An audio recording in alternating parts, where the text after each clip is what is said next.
Welcome to Two Voices English Podcast. I'm Mia. And I'm Leo. We're so happy to have you here with us today for a brand new episode. Today we are talking about a topic that is close to everyone's heart, family. It is one of the first things we learn to talk about when we study a new language. That's right. But family means different things to different people. For some, it is a very large group. For others, it is just 2 or 3 people. Mia, when I say the word family, what is the first thing you think of? I think of a big, noisy kitchen because, as you know, Leo, I come from a very big family. I have 2 brothers, 1 sister, my parents, and even my grandmother lives with us. So dinner time is always very loud. There are 7 of us at the table. 7 people. Wow, I can't even imagine that. My house was always very quiet when I was growing up. I am an only child, which means I have no brothers or sisters. It was just me and my parents. Was it lonely, Leo? Sometimes, yes. I didn't have anyone to play games with in the house. But on the other hand, I had my own room and I never had to share my toys. I think in a big family, you have to share everything, right? Oh, absolutely. I shared a bedroom with my sister for 18 years. We shared clothes, we shared books, and we even shared our secrets. Sometimes we fought, usually about who used the other person's hairbrush, but we are best friends now. That's the beautiful part of a big family. You always have a friend. But let's look at the vocabulary here for our listeners. We often talk about the nuclear family. Do you know what that is, Mia? Yes, the nuclear family is just the basic unit, parents and children. So your family was a small nuclear family. Exactly. And then we have the extended family. This includes grandparents, aunts, uncles, and cousins. In some cultures, the extended family is very important and everyone lives close together. In my family, the extended family is huge. I have 15 cousins. Every summer, we all go to my grandfather's house near the sea. It is chaotic, but it is so much fun. We have big barbecues and play football together. 15 cousins? I only have 2, and they live in a different city, so I only see them once a year. I think it's interesting how family size changes how we grow up. I became very good at reading and drawing because I spent a lot of time alone. You probably became very good at talking and negotiating. You are right. In a big family, you have to be good at talking if you want the last piece of cake. You have to learn how to be patient and how to help others. So, for our listeners today, think about your own family. Is it a nuclear family? Is it an extended family? Do you have many siblings? That's the word for brothers and sisters. Or are you an only child like me? It doesn't matter if your family is big or small. What matters is the connection. Today, we are going to explore all these different types of families and the words we use to describe them. Family is the first school of life. It's where we learn to love and how to interact with the world.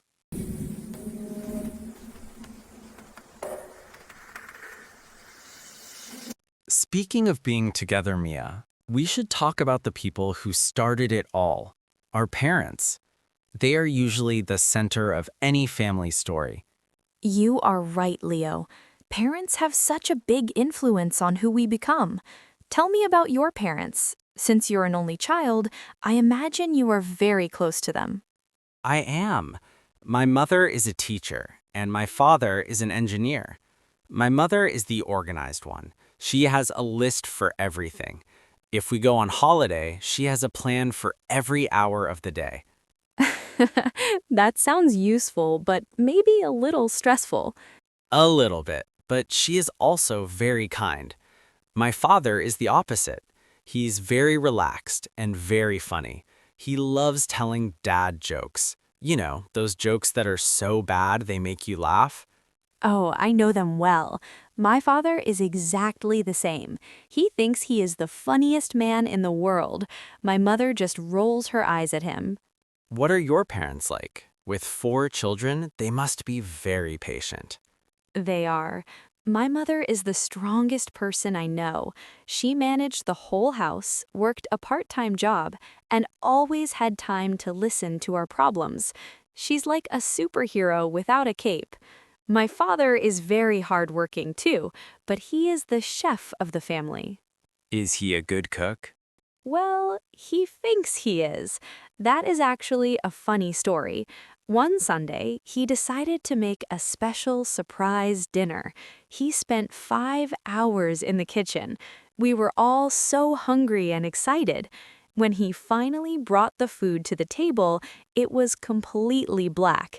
He burned everything. Oh no, what did you do? We didn't want to hurt his feelings, so we tried to eat it, but it tasted like charcoal. Finally, my mom laughed and said, "Okay, everyone, put your forks down. We are ordering pizza." That is a classic family memory. Those are the moments you remember forever.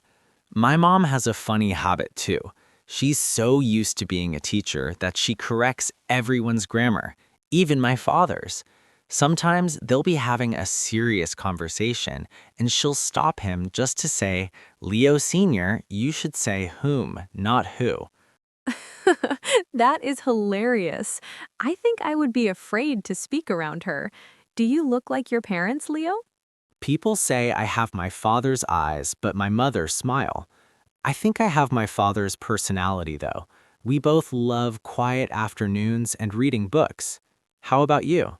I look exactly like my mother. When I see old photos of her when she was my age, it's like looking in a mirror.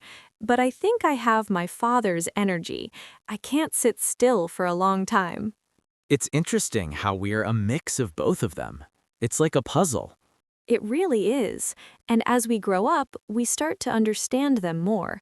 When I was a child, I thought my parents were perfect. Now I see they're just people doing their best, and that makes me love them even more. That's a very good point, Mia. Understanding our parents is a big part of growing up. You know, Leo, we talked about parents, but for me, the biggest part of my childhood was my siblings. Growing up with two brothers and a sister is like living in a small army. I can only imagine. As an only child, my house was a democracy where I always had a vote. In your house, was it more like a competition? Definitely a competition. We have a term for it in English, sibling rivalry. It means the competition between brothers and sisters for their parents' attention or just to be the best at something. Sibling rivalry. That's a great phrase. Did you fight a lot with your siblings? Oh, all the time, but mostly about small, silly things. For example, the remote control for the TV. In a big family, the person who holds the remote control has all the power. We used to hide it from each other. That's funny. My rivalry was with my cat, I guess. I didn't have to share the TV. But tell me, Mia, are you the oldest, the youngest, or the middle child? Because they say the birth order changes your personality. I am a middle child. I have an older brother and a younger sister and brother. They say middle children are the peacemakers because we are always in the middle of arguments. That makes sense. What about your older brother? Was he very bossy? He was. He always wanted to be the leader. He would say, "I'm the oldest, so you have to listen to me." But now that we are adults, he's very protective. If I have a problem, he's the first person I call. And the youngest, they are usually the babies of the family, right? Exactly. My younger sister is definitely the favorite. She's very charming, so she never got in trouble with our parents. When she broke a window playing ball, she just smiled, and my dad said, "It's okay, it was an old window anyway." If I did that, I would be in big trouble. That sounds like a typical family dynamic. You know, I used to be very jealous of my friends who had siblings. I wanted someone to share my secrets with. There's a beautiful side to it too. We call it sibling bond. Even when we fight, we know we're always there for each other. One time, I was very sad because I failed a math test. My brothers didn't laugh at me. Instead, they bought me my favorite chocolate and helped me study for the next one. That is so sweet.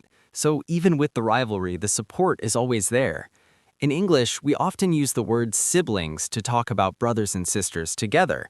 It's a very useful word for our listeners. Yes, instead of saying, I have two brothers and one sister, you can just say, I have three siblings. It's much faster. I think having siblings teaches you how to share, how to apologize, and how to live with different types of people. These are very important life skills. I agree. I'm a very social person now because I never had a choice. I had to talk, listen, and negotiate every single day. Well, whether you're an only child or have 10 siblings, those early relationships really build our character. But family isn't just the people living in your house. That's right, Mia. Beyond the nuclear family, we have our extended family. For me, that meant very special visits to my grandmother's house.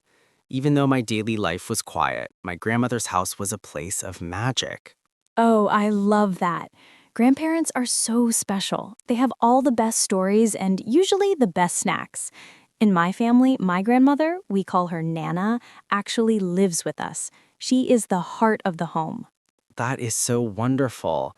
In many cultures, grandparents living with the family is very common. It's called a multi-generational household. For our listeners, that's a big phrase, but it just means many generations, children, parents, and grandparents, all under one roof. Exactly, and Nana is the one who keeps us all in line. When my parents are busy, she is the one who listens to our secrets. She also tells us stories about what my dad was like when he was a little boy. Apparently, he was very naughty. I love that. My grandfather was the one who taught me how to fish. We would sit by the lake for hours. He didn't talk much, but I learned a lot about patience from him. We use the word relatives to describe all these people, right? Yes, relatives is the general word for everyone in your family tree. This includes aunts, uncles, and cousins. Now, Leo, you mentioned you only have two cousins. I told you I have 15. 15. I still can't get over that. How do you even remember all their names? It's not easy, but every year we have a family reunion. A reunion is when everyone in the extended family travels to one place to meet and spend time together. We rent a big place in the countryside. A family reunion with that many people must be like a small festival.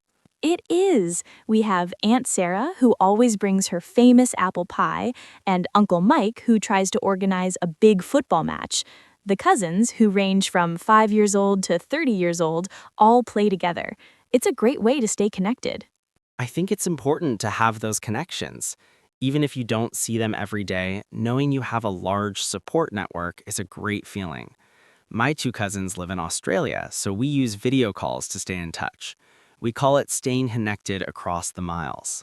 Technology really helps families nowadays. My uncle moved to Canada last year for work, and we talk to him every Sunday. It feels like he is still in the room with us. That brings up an interesting point. Some people say friends are the family we choose. Do you agree with that, Mia? I do. Sometimes a very close friend can feel like a brother or a sister. We even use family words for them. I have a best friend named Chloe, and I often call her my sister from another mister. I've heard that one. Or a brother from another mother. It shows that family isn't just about biology or DNA. It's about the love and the bond you share with someone. So true. Whether it's your grandmother living in the next room, a cousin on the other side of the world, or a best friend who is always there for you, these are the people who make life beautiful. And speaking of making life beautiful, family traditions play a huge role in that. Every family has their own special things they do. Traditions are like the glue that holds a family together. They are the things we do over and over again, and they become part of our history. Mia, what is a tradition your big family always follows? For us, it's all about Sunday lunch. In my house, Sunday lunch is sacred. No matter how busy we are, everyone, and I mean everyone, must be at the table at 1 p.m. We spend hours eating, talking, and laughing. It's the one time in the week where we put our phones away and really focus on each other. That sounds lovely. In my small family, our Sunday tradition was a bit different. Every Sunday morning, my dad and I would go to the local bakery to buy fresh bread and pastries. Then we would come home and make a big breakfast for my mom.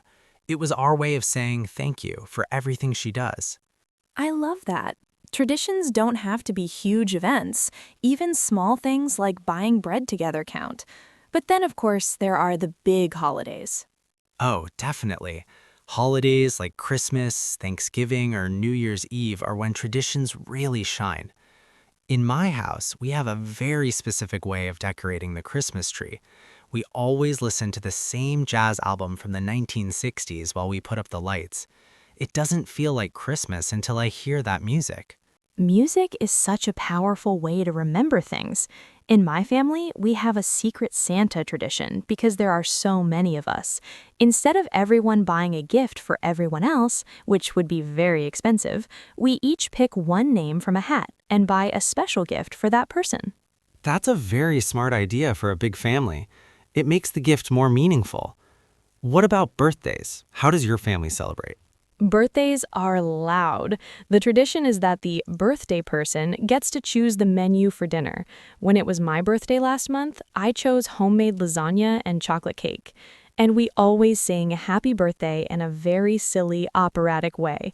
It's embarrassing, but I love it. I can imagine you singing opera. My family's birthday tradition is a bit more quiet. We always write a letter of appreciation to the person whose birthday it is. We write down 3 things we love about them from the past year. It's very emotional, and we keep all the letters in a special box. That is so touching, Leo. I think I might start that tradition in my house. It's important to tell people why they are special. We call this passing down traditions. When children grow up and start their own families, they take these traditions with them. Exactly. It's like a gift from one generation to the next.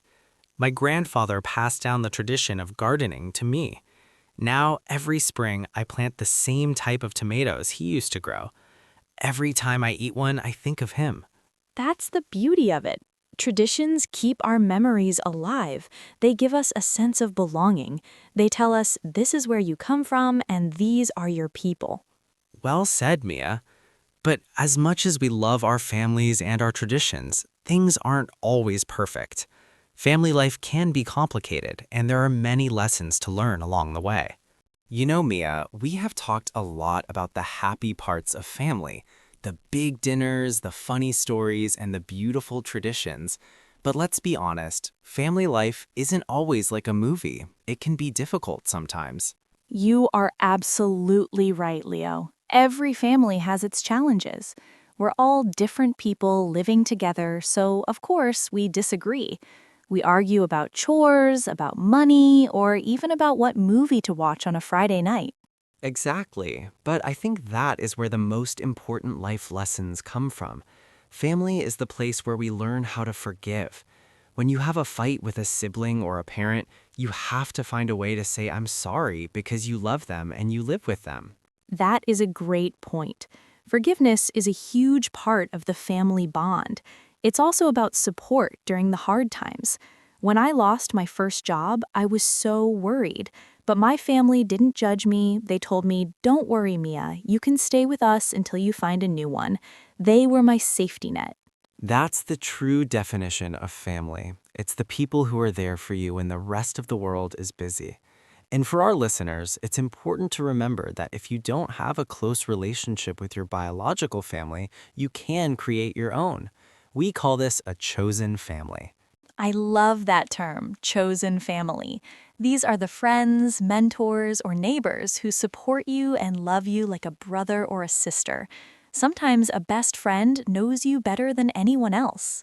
So, today we've covered so much. We talked about small nuclear families and big extended families.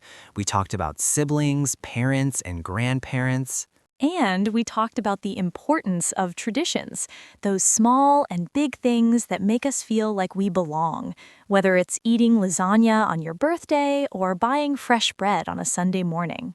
It's been a wonderful journey exploring this topic with you, Mia. I hope our listeners now feel more confident talking about their own families in English. Remember, there is no perfect family. There are just people trying their best to love each other. Well said, Leo. Before we go, do you have any final advice for our English learners? I do. Try to describe your family members using the words we learned today. Write down 3 sentences about your favorite family tradition. Practice makes perfect. That's great advice. Thank you so much for joining us today on Two Voices English podcast. It was a pleasure talking about the people who make life worth living. Thank you, Mia, and thank you to everyone listening. We hope you enjoyed this deep dive into the world of family. Stay curious, keep practicing, and we will see you very soon in the next episode. Goodbye, everyone. Bye-bye.